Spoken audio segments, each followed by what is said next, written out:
Masquera say muri Zimbabwe, welcome to our channel Zim Confessions and Deep Secrets. Kana kari kutanga kakukuya paneno channel.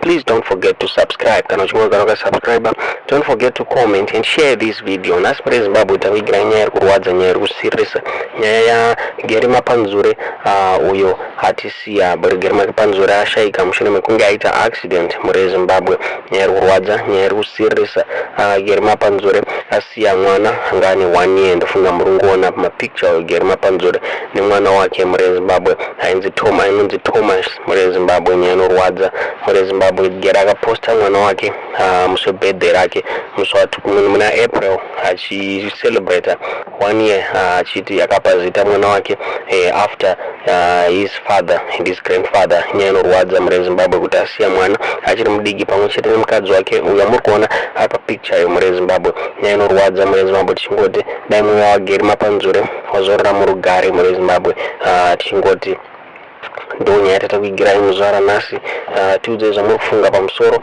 penyaya mucomment section tichingoti please don't forget to type RIP mu comment section muri Zimbabwe panyaya inorwadza zvakadai. Kana usito subscriber please don't forget to subscribe kuti tirambe tichikupa nyaya zvinhu zvezvichitika muno muZimbabwe muri Zimbabwe.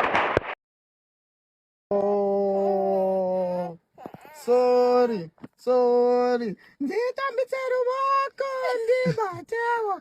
Baby girl ndionewo. No, don't let go. How did